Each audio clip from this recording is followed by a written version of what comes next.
This morning in North Carolina, wheels are spinning. Determination is winning.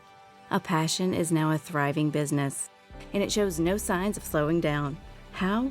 The power of a conversation, like the one Clint Spiegel had with First Horizon Bank about starting a bike wheel manufacturing facility in Asheville. Now it's not just talk, it's rubber meets road. First Horizon Bank. Let's find a way. Go to firsthorizon.com/Clint. First Horizon Bank, member FDIC. Wrigley's Spearmint Chewing Gum, the refreshing, delicious treat that gives you chewing enjoyment, presents for your listening enjoyment Edmund O'Brien as Johnny Dollar.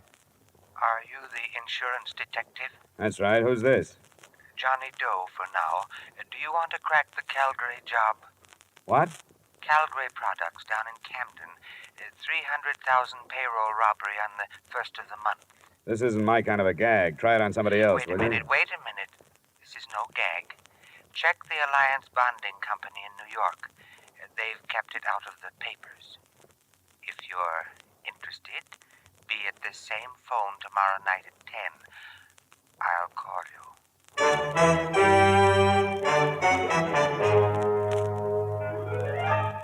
the makers of Wrigley's Spearmint Chewing Gum bring you Edmund O'Brien in another adventure of the man with the action-packed expense account.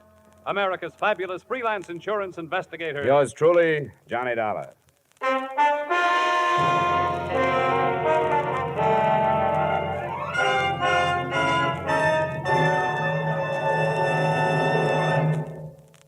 To make every day more enjoyable, treat yourself often to refreshing, delicious Wrigley's Spearmint Chewing Gum. Here's a taste treat you can enjoy indoors, outdoors, at work, or at play. The cool, long-lasting mint flavor refreshes you. The smooth, steady chewing helps keep you fresh and alert. Adds enjoyment to whatever you're doing. Wrigley's Spearmint Chewing Gum. Healthful, refreshing, delicious.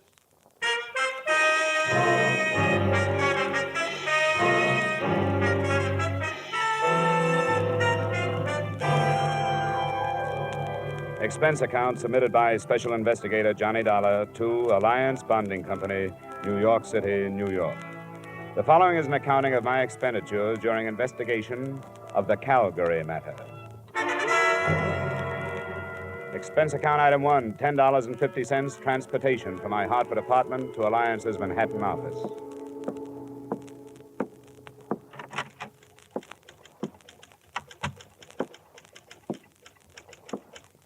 Good afternoon, sir. Hello. I think Mr. Matthews is expecting me. The name is Dollar? Oh, yes, Mr. Dollar. That door. Just go right in. Thank you. Yes. All right, Al. That'll be fine. The first bout starts at 8, but we don't care if we miss that. All right, I'll see you then. Sorry, but you can't hurry a son, you know. That's all right. I'm Johnny Dollar, Mr. Matthews. Yes, so I thought. Sit down, won't you? Uh-huh. Yes, sir? I don't want to be interrupted for the next hour, Miss Mills. Yes, sir. Mr. Dollar, do you put any stock in that telephone call? Oh, I haven't any idea. I don't know anything about it. I've done a lot of thinking since you phoned me about it, and of course, there's nothing for us to do except to follow it up. But I can't help wondering if this man isn't a crank of some kind. Well, that's what I thought, too, until you bore him out by telling me there'd been a robbery that had been held from the press. Why has it been kept a secret? Well, all concerned thought it was the best idea, and there's a possibility that the group involved is the same one that carried off the Brink robbery. But any publicity would only give away our hunch that the same gang pulled both jobs. What makes you think the Brink crowd might have pulled this one? Because of the way it was executed. Simple perfection. The knowledge the criminals had of our operations. You see, one of our armored cars was to deliver a cash deposit to the Barton Bank in Camden to cover the Calgary Products payroll. The truck simply didn't arrive. It was found later, wrecked and empty. The driver and the guards? They were found 3 miles away, bound and gagged. Their descriptions matched those at Brink's, masks and so on. Yes, it was perfection. They knew exactly when and where. What do you want me to do? I've talked it over with the rest of the Alliance executives.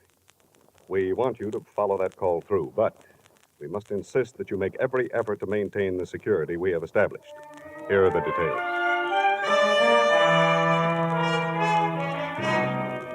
Expense account item 2, same as item 1, transportation back to Hartford. At 9:45 that night, I was in my apartment waiting for the promised call from John Doe. At 10:05, my phone rang. Johnny Dollar. Stanley, 3469. Yes? One moment, please. Philadelphia's calling. Philadelphia. Your call to Hartford is ready. Go ahead, please. Mr. Dollar, Yeah? what did you decide about the Calgary job? Well, what happened to the man I talked with last night? He didn't dare phone you tonight. He was afraid you'd be set up with the police to trace the call. I haven't talked to the police. Don't. If you do, it's all off. He doesn't want to be arrested. He wants to surrender to the New Jersey District Attorney's men. The guy I talked with last night? No, he wasn't involved with Calgary. It was a friend of his. Do you want to talk it over with him? Where? There's a room reserved in the name of Charles Randall at the Brantford Hotel in Bridgeport. Check into it between 7 and 8 tomorrow night. Sign the register, Charles Randall, 7458 Walnut Drive, Boston. Look, why doesn't he just take my address and come over here? He can't. Why not? Brantford Hotel, Bridgeport. If you're interested, be there.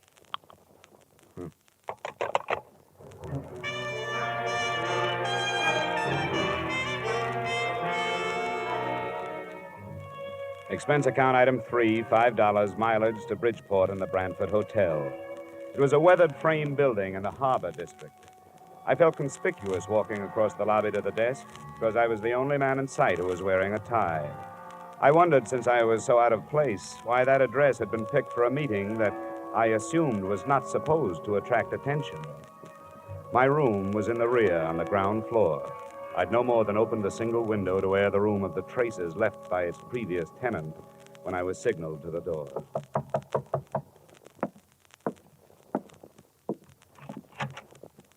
Dollar, Yeah. let me come in. You got a driver's license or something? Better than that. A private operative's license. Here you are. Thanks. I recognized your voice, but I thought I'd better make sure. Come on, we're going someplace else. Why? Because I'm not sure you weren't followed here. But I'll be sure we aren't going to be followed where we're going. I don't like it. It must be this way. You've got to believe me. He has to be careful. He doesn't want to get killed. Yeah. What's the matter? The gang busting up? Come on, What started the trouble? Splitting the loot? Dollar. Don't bother with me. I can't tell you anything because I don't know anything. Believe me, I'm only doing this to help him out. You don't have to come if you don't want to. Where do we go? You won't be coming back here. Don't leave anything but the keys to your car.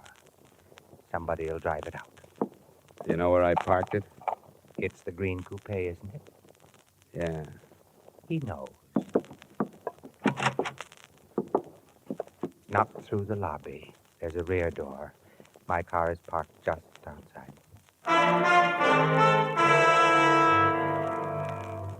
We drove without speaking, crisscrossing town and backtracking until he was satisfied there were no followers, and then out of town in roughly an easterly direction, following the shore of Long Island Sound.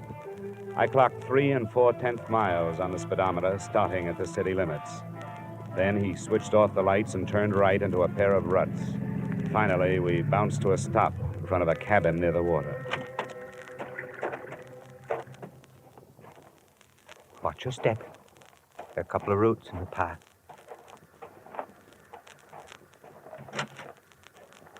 Did he come? He's here. Good. You wait in the car, will you? I don't think it'll take long. The first thing that impressed me as I walked past her into the single room was her youth. She didn't look much over 20. In spite of rather nondescript short brown hair and a band of freckles across an Irish nose, she was attractive. She was very small, and her violet eyes were very frightened. I'm glad you've come. Where's the man I've come after? He left. He decided at the last minute that it would be better if he didn't meet you tonight. Look, I've had enough. I don't play this way. I don't like to be made a fool of. But you aren't. Please be patient with us. I've been patient, and all I've gotten for it is some vague phone calls, pointless instructions, and a meeting in a crummy hotel that's right out of Dime Detective. I've had enough. Please help us. How can I help you when you don't give me anything? I don't know anything. And how can I help somebody who runs away? As far as I know, he doesn't even exist. I'll show you.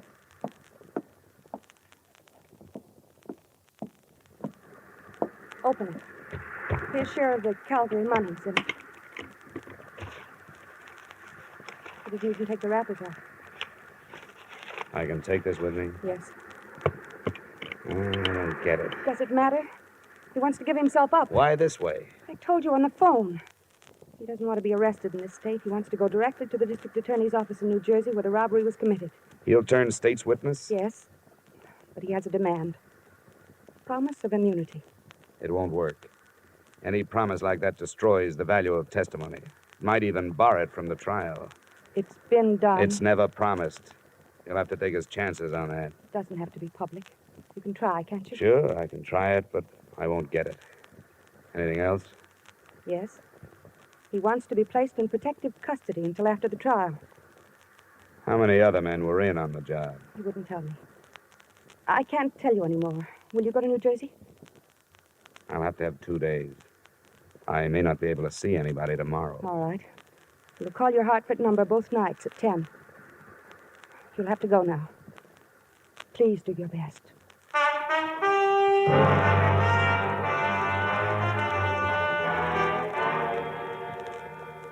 Don't be ridiculous, Dollar. That's one of the most impertinent requests I've heard since I took office. Nothing personal, Mr. Kreider. I was asked to make it, and I did.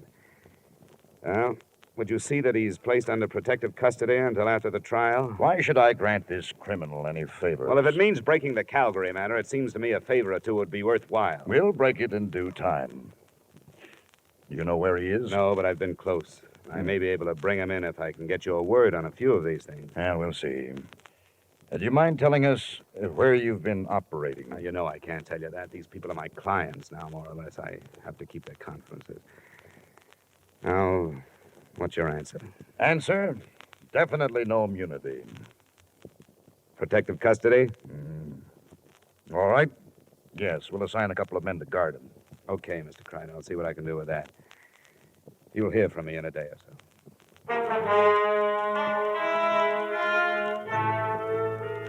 Expense account items 4 and 5, $40 traveled from New Haven to Trenton, New Jersey, and from Trenton back to Hartford. I reached home too late for the phone call that first night, but it came the next, promptly at 10, from Boston this time.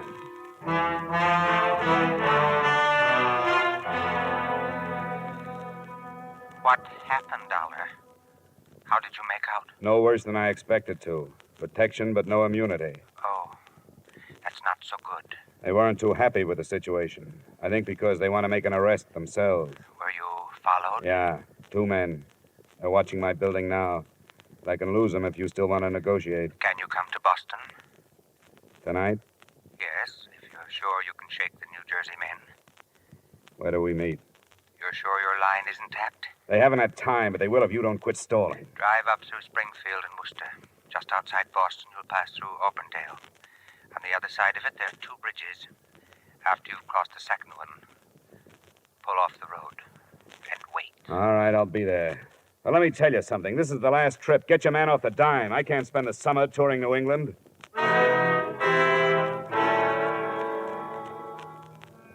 I slipped out of Hartford, found the second bridge beyond Auburndale, pulled off the road, and sat there, listening to the night.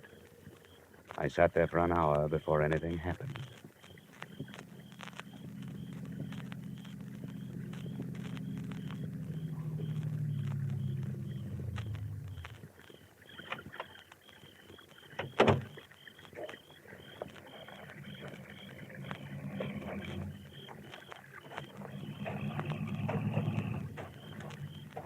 My name is Gannett, Mr. Dollar. Oh? Are you the one? Yes, I'm the one. Get in. Thank you. Well, you caused quite a stir, Gannett. Yes, so I understand. I've heard that crime pays only those who write about it and those who investigate. Are you armed? No, but satisfy yourself. The DA in Trenton? Then, by all means, the DA and friends will be at the cottage by the sound side after you have delivered me. It wasn't a silent trip, but the subject of our scattered conversation was always far removed from the Calgary matter. Gannett's only typically criminal attitude was one of fear. He was never satisfied that we weren't being followed. We weren't. I learned that at 9:30 the next morning when we pulled up in front of the State Building in Trenton. We hadn't been followed. They were waiting for him.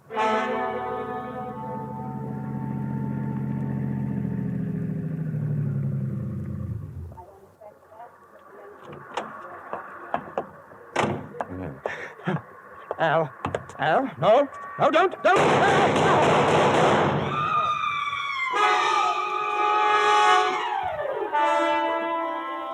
Someone in the crowd, it was impossible to know who, shot Gannett to death and disappeared in the confusion. It was sudden and unexpected. More unexpected, I think, than learning after police identification that Gannett, admitted criminal, was also Arnold Gannett, LL.D., professor of law at Russell University, New Haven, Connecticut.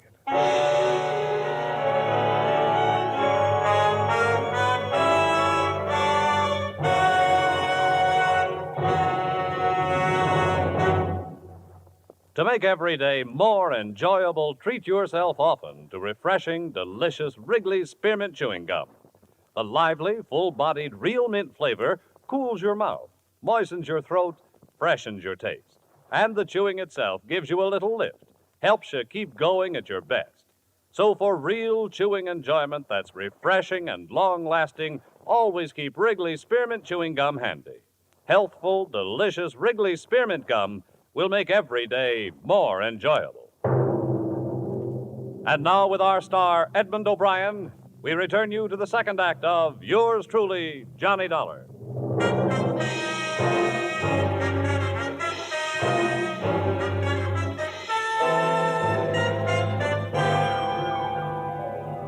A lot of answers died with Professor Arnold Gannett on the sidewalk in front of New Jersey State Building, but one had been born at the same time. They answered why the police of 6 states had made no progress in the Calgary case. They'd been following usual procedures, carrying out their investigations in criminal circles. There was nothing for me in Trenton except the possibility of a session of questioning by the district attorney's men, so I faded out of sight and started back towards the cottage on Long Island Sound.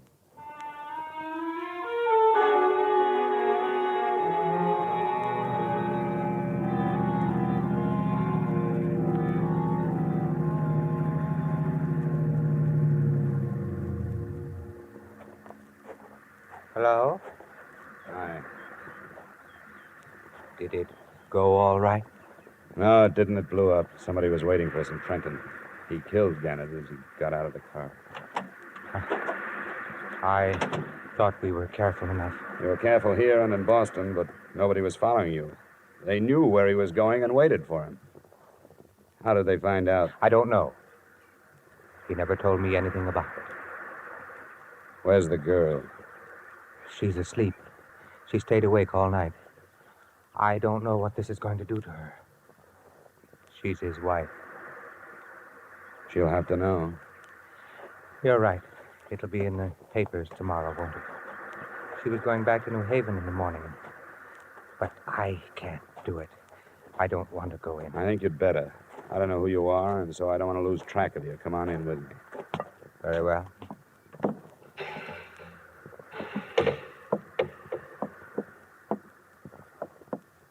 Mrs. Gannett? Mrs. Gannett? Oh, what is it? There's been trouble. Yes, there has. Where's Arnold? He's dead, Mrs. Gannett. No, He was killed before he could surrender. I want you to tell me who did it. I don't know. I don't know.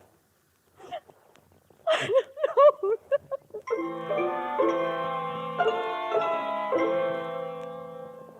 I gave her an hour to get hold of herself. During that time, I learned that the other man at the cottage was Earl Becker of Bridgeport and a gardener at Arnold Gannett School. Enclosed, please find a copy of his statement. I'd known Arnold Gannett since he was a student at Russell University. We got to be good friends when we started to fish the Sound together. We didn't have anything else in common, but that sort of thing draws men together. I didn't know anything about the robbery until he told me he was in on it. That's all he told me. When he asked me to help him surrender, I said I would. When I returned to the cottage, Mrs. Gannett was dry-eyed. Dollar. I appreciate what you've done. You tried to help us, and I know that you're not to blame for anything. Well, there was no way to stop it. It's all finished now. Now I want you to go back to Hartford.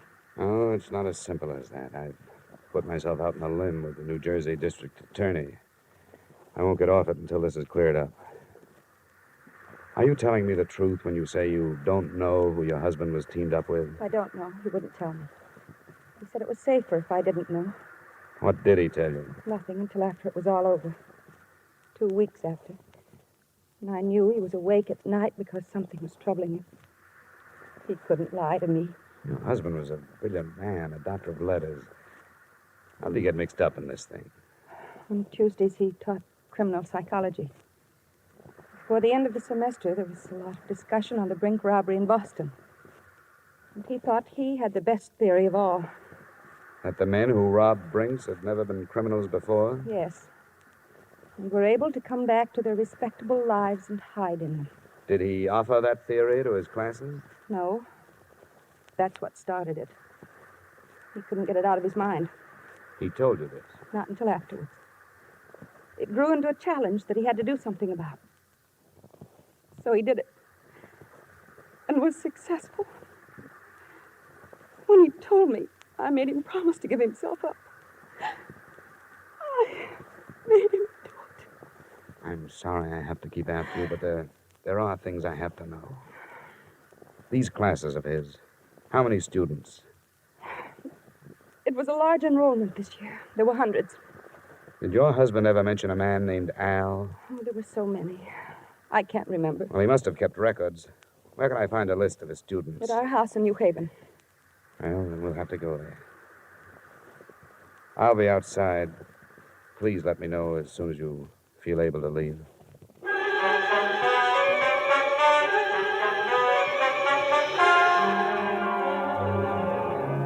By now, the time element had become important. I knew that before long, the police would be swarming into Gannett's house and make my search impossible.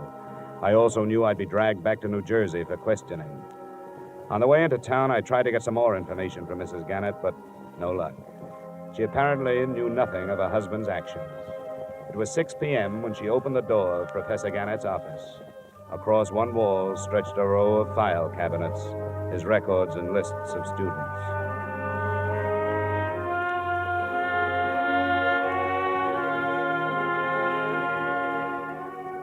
I never knew how many men's names start with the letters A and L. In an hour, Becker and I gathered from the 1949 and 50 enrollments some 100 names from Allen to Alvin. There aren't any more here. What do you do with a list like this? They live all over the country. Here's one from Arizona, Nebraska, Florida. I don't think we'll have to bother with them. You're dropping it? No. I think I've found it. Which one? Hey, that car. Check the window, will you? See if it's police. Yes, it is. I can't talk to them now. Show me the back way out of here, will you? This leads to the hall. What shall we tell them? Well, don't lie yourself into a trap. Tell them I just left. You don't know where I was going.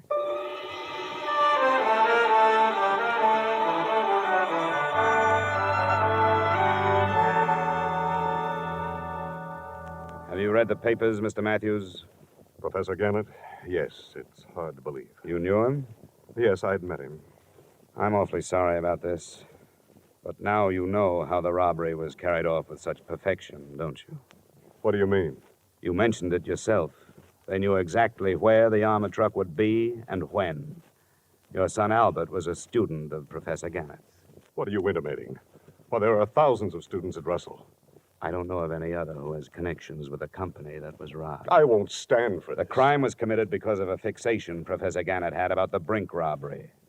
He felt he had to prove that respectable people could commit a crime and get away with it. He did it. But he couldn't have without knowing where your truck was going and approximately when it left New York. Where is your son?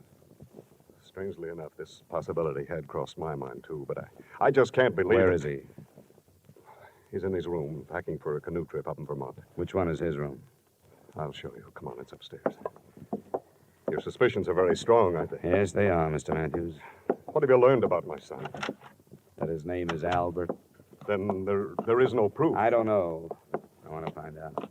But he would have no reason to do anything like this. I have always given him everything he wanted. But he's a brilliant boy, much too intelligent. Here's his room. Al, Yes, Dad? What is it? may we come in? I was just finishing... Oh, I'm sorry.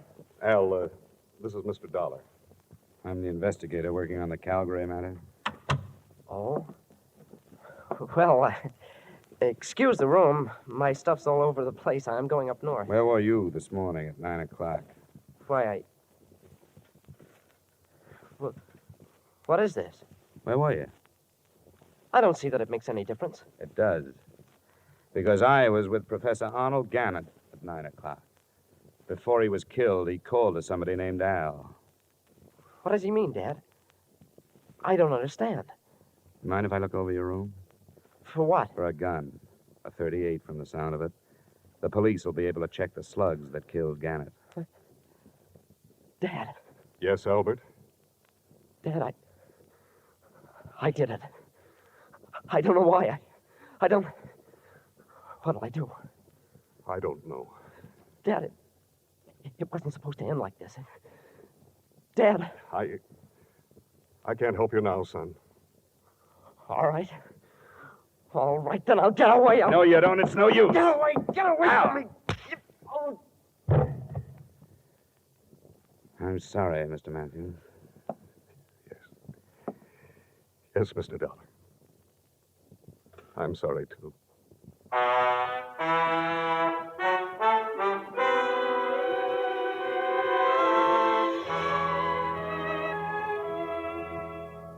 Albert Matthews' statement, by the time he had finished, involved two other law students. They, too, were from families that should have not included criminals. And I wonder if Professor Gannett's unsuccessful experiment doesn't mean that the Brink robbery, $2 million, wasn't committed by persons now hiding behind respectable lives. Expense account total, $1,180. Yours truly, Johnny Dollar.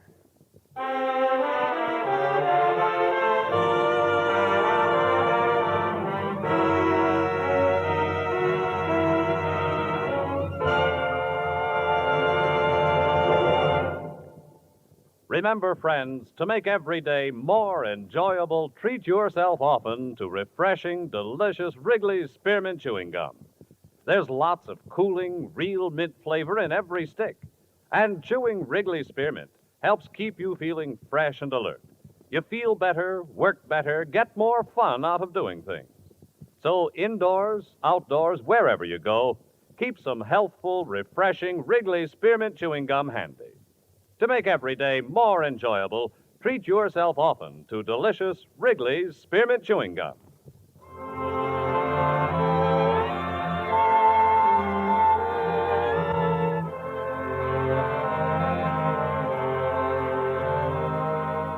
Yours truly, Johnny Dollar, brought to you by Wrigley's Spearmint Gum, stars Edmund O'Brien in the title role, and is written by Gil Dowd and David Ellis, with music composed and conducted by Leith Stevens. Edmund O'Brien can soon be seen starring in the Columbia Pictures production 711 Ocean Drive. Featured in tonight's cast were Ted Osborne, Florence Lake, Bill Boucher, Virginia Gregg, John Daner, and Terry Kilburn. Yours truly, Johnny Dollar, is produced and directed by Jaime Del Valle.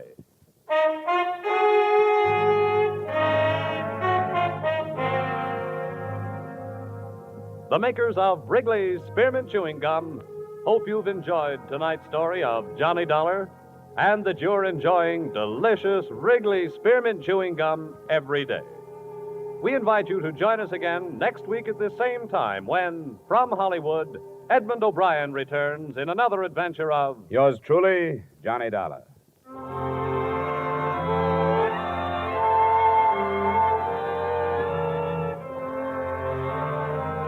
Bob Stevenson speaking. This is CBS, the Columbia Broadcasting System.